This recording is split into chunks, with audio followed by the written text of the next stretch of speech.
Vous savez, mes amis, je suis toujours très heureux de vous retrouver les week-ends et surtout de notre propriété où nous entendons les chants d'oiseaux qui rappellent notre jeunesse, ma jeunesse. De tout cela, on se ressource. Mais aussi le week-end permet, dans les échanges que nous avons, de pouvoir approfondir des notions.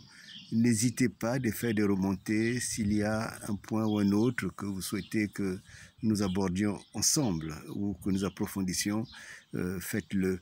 Aujourd'hui, 3 points m'ont été soumis à échange. Le premier, c'est la diaspora.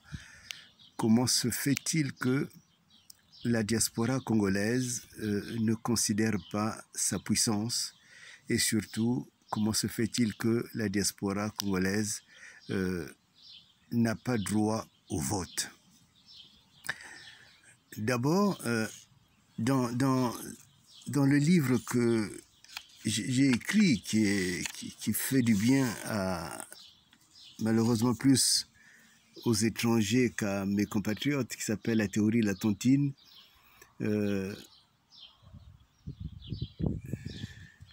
j'ai parlé d'un auteur qui est américain, un journaliste qui a écrit, qui s'appelle Joel Kotkin, qui a écrit un livre qui s'appelle Tribes.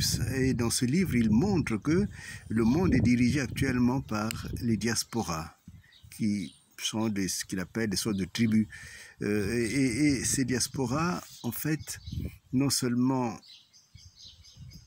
travaillent dans les zones urbaines, dans les pays étrangers, dans les pays où il est parfois difficile de vivre, pour eux, ils s'organisent pour qu'ils aient leur place. Mais également, ce sont eux qui animent la vie sociale, économique de leur pays d'origine.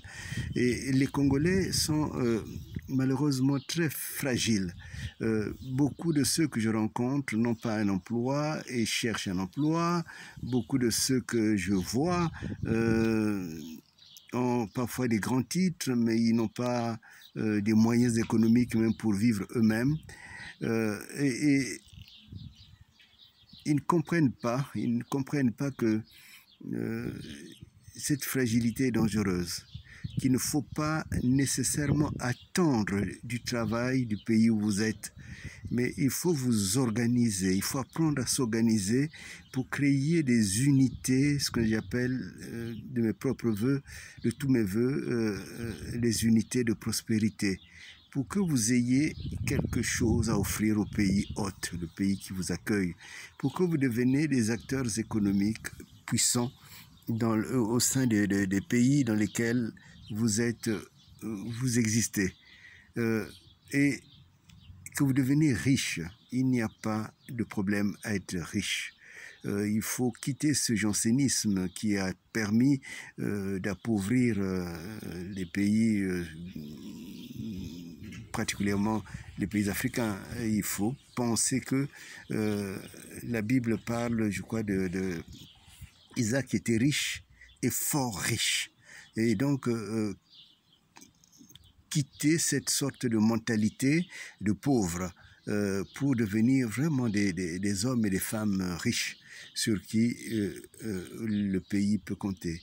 Mais si vous travaillez dans les administrations du pays, c'est une chose, une bonne. Si vous travaillez en tant que chef, c'est pas dans des entreprises privées, c'est aussi une bonne chose. Mais si vous ne travaillez pas, devenez vous-même votre propre travailleur.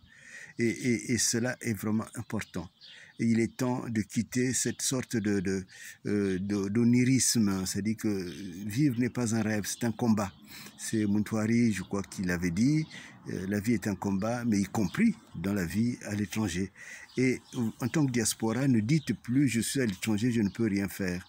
Si, c'est vous qui avez tout à faire et qui avez les moyens de pouvoir le faire. Maintenant, le problème du vote des Congolais à l'étranger Ça a été une très grosse erreur politique de Milongo. Milongo, on s'entend, avait pris un décret qui interdisait les étrangers, les Congolais qui sont à l'étranger, de pouvoir voter. D'abord, c'est une grosse faute. On manque de vision souvent. Il faudrait que les politiques comprennent que chaque décision qui est prise, c'est comme un arbre que l'on plante sur la terre de notre société, qu'on soit à l'étranger ou qu'on soit chez nous. Et donc, il faudrait voir toujours le long terme. Quelles sont les conséquences? Et cela, on ne l'a pas vu. Mais non seulement cet article, ce décret n'a aucun droit, doit être carrément abrogé.